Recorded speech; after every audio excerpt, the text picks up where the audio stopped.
ধারাবাহিকের নতুন আপডেটে দেখা যাচ্ছে যে নীলু রায়কে বলতে থাকে, তুই তো বিয়ে করে সুখী থাকতে চাইছিস, আমার জীবনটা নষ্ট করে আমাকে এ বাড়িতে এনে এখন তুই ভাবছিস বিয়ে করে সুখী হবি, শান্তিতে থাকবি, বিয়েটা করে হাসি খুশিতে থাকবি। এটা আমি কিছুতেই হতে দেব না। আমার জীবনটা নষ্ট করার জন্য একমাত্র দায়ী তুই। নীলুর এই কথা শুনে রাই বলে ওঠে, এইভাবে চিৎকার করে সত্যিটাকে মিথ্যে বলে চাপা দেওয়া যাবে না, দোষটা যে তোরও আছে সেটা কেউ ভুলে যাবে না। রায়ের মুখে এসব কথা শুনে নীলু তো অবাক হয়ে রায়ের দিকে তাকিয়ে থাকে। এমন সময় রায়ের মা আসে আর নীলুর মুখে এসব কথা শুনে নীলুর ওপর রাগারাগি করতে থাকে। তো বন্ধুরা, এই ছিল মিঠিঝোড়া ধারাবাহিকের নতুন আপডেট। এই ধরনের নিত্য নতুন আপডেটগুলো পেতে আমার ভিডিওর সঙ্গে থাকো। তো চলো এখন কি করি না করি আমার ব্লগ ভিডিওর সঙ্গে। কিরণ তো এই যে কাঁদতে শুরু করেছে, কিনবে। তো আমার কাছে তো পয়সা নেই, দেখি আজকের দোকানে বাকি করব। লোকের দোকান থেকে ওকে বাকি করে কিনে এনে দেবো, কারণ আমার কাছে 1 টাকাও নেই। তো এখন চলো কিরণকে কিছু কিনে দিই, না হলেও কাঁদতেই শুরু করেছে। আর কাল থেকে তো কিছু খাওয়া নেই, মানে আমার ব্রত ছিল, তো ধূপ দিয়ে তারপর খাবো। আর ওইদিকে ভাতটাও বসিয়ে দিয়েছি। গুড মর্নিং বন্ধুরা, শুভ সকাল। পুতুল ফ্যামিলিতে সকলকে স্বাগতম। আশা করি তোমরা সবাই আমার রাধা মাধবের আশীর্বাদে খুব ভালো আছো। তোমাদের আশীর্বাদ ভালোবাসায়, আমার রাধা গোবিন্দের আশীর্বাদে আমি তো খুব ভালো আছি। তো চলো এখন কিরণ কি খাবারটা কিনে দিই। বিস্কুটের প্যাকেট নিয়ে চলে এসেছি। কিরণ দেখো মন শুকনো হয়ে আছে কেন? না, ও অন্য কিছু চাইছিল, তো অন্য কিছু দিলাম না। বিস্কুটটা এখন বসে বসে খাবে, আর আমি অন্যান্য কাজগুলো, এখনো গরু খাওয়ানো হয়নি, তো ভাত বসিয়ে দিয়েছি, কারণ কালকে সারাদিন তো কিছু খাওয়া হয়নি, তো এই জন্য। তো চলো এখন ঠাকুরকে ধূপ দেবো, তারপরে খাওয়া অবশ্য। তো ওকে এই বিস্কুটটা দিয়ে বসিয়ে দেব, ও খেতে থাকবে। এখন গরুর কাজ শেষ করে চলে এসেছি। গরুটা খোলা আছে, ওইদিকে বাঁধতে হবে। তো এখন বাড়িতে জল নেই, জল একটু নিয়ে আসবো। আর কিরণ দেখো বিস্কিট খাওয়া দাওয়ার পর এখন কিন্তু কি করছে দেখো, ওই যে ব্রাশ নিয়ে ও ছুটে যাচ্ছে। বাবা দেখি, এই বাবা, গরু আছে, এদিকে দেখো বাবু। ও চলে যাচ্ছে ব্রাশ হাতে নিয়ে, এদিকে আর ফিরেও তাকাচ্ছে না। তো যাই হোক, আমি জলটা নিয়ে আসছি, ওদিকে চলে যাচ্ছে, আমাকে লক্ষ্যও করতে হবে। কারণ ওই যে এখন জল ঘাটছে। আমি তো ধূপ দিয়ে ফেলেছি, তো এখন চলো মানে মহাপ্রসাদ খেয়ে বার ভেঙে দিয়েছি, মানে পুরীর প্রসাদটা। যাই হোক, এখন তো অন্ন খেতে হবে, তো একটু ভাত করেছি, শুধু ভাত, লবণ দিয়েই খাবো।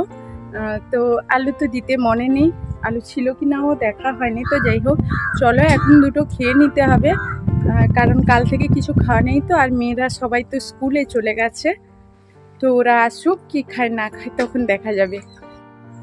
তো শুধু ভাত এখন একটু খেয়ে নেব।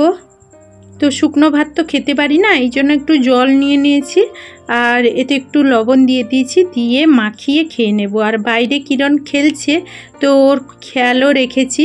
আমি বাড়ির ভেতরে খেতে বসেছি। তো খাওয়া দাওয়া শেষ করে কিরণকে নিয়ে একটু বেরিয়েছিলাম, এখন চলে এলাম। গরুর দুধটা দুয়াতে হবে। আর কিরণের দিদিরা, ছোটরা যারা স্কুল থেকে চলে এসছে, তো ওদের সঙ্গে খেলছে, জল খাচ্ছে। তো এমন অবস্থা তোমাদের দেখাতে পারবো না, কিরণ একেবারে পুরো ভিজে গেছে। তো যাই হোক, এখনো ওর বড় দিদি আসেনি। তো মেয়েরা সবাই স্কুল থেকে বাড়ি চলে এসছে, আর বাইরে এতটা রোদ্দুর, তো কেউ বেরোচ্ছে না। এই জন্য সবাইকে নিয়ে, ছেলে মেয়ে সবাই সাইডে আছে, নিয়ে কিন্তু খেলতে বসে গেছি। তো শেষমেশ মেয়ের সঙ্গে খেলতে খেলতে আজকের কিন্তু আমি হেরেই গেছি, মেয়ে জিতে গেছে। তো মেয়ে ফার্স্ট টাইম খেলাটা খেলছে আমার সঙ্গে, আমি দেখিয়ে দিতে, না হলে আমি অনেক দিন আগে খেলতাম, এখন ওদের সঙ্গে খেলতে বসে গেছি। তো যাই হোক, ও শেষমেশ কিন্তু জিতেই গেছে, আর আমি কিন্তু হেরে গেছি।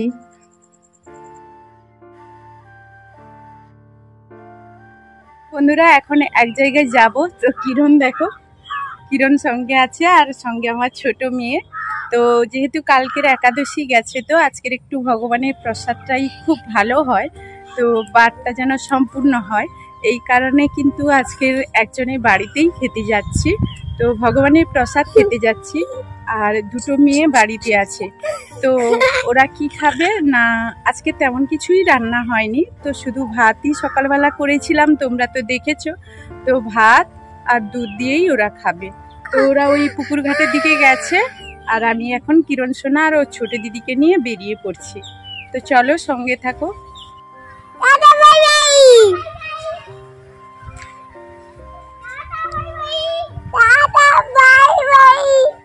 ও দিদিরা ওখান থেকে টাটা করছে, ও এখান থেকে করছে।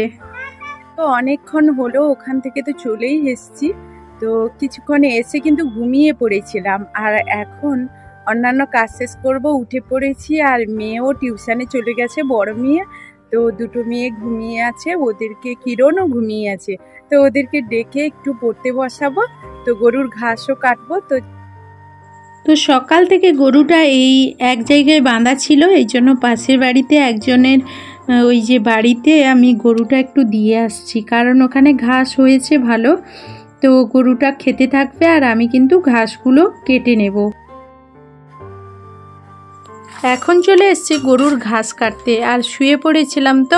তো কালকে সারাদিন খাওয়া ছিল না, এই জন্য ঘুমটা ধরে গিয়েছিল, আর এই জন্য মানে অনেকটা দেরি হয়ে গেল। ঘাসটা কাটতে অনেক আগে কেটে নিতে হতো।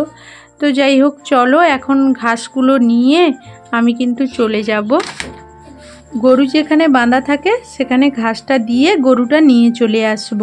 তো চলো এখন। আর এখানে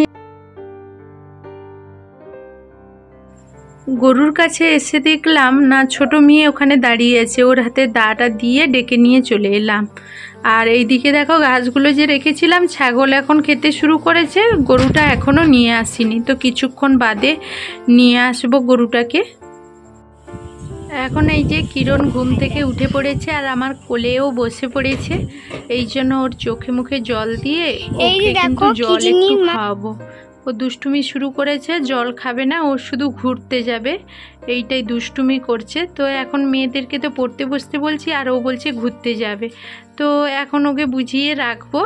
আর মেয়েরা কিন্তু অলরেডি ওর দুষ্টুমি থামবে না, তো শেষমেশ চুলটাও চিরুনি করে দিচ্ছি, ওকে বোঝাচ্ছি হ্যাঁ একটু বাদে তোকে নিয়ে যাব, এরকম বলছি। বলতে একটু থেমে যাচ্ছে।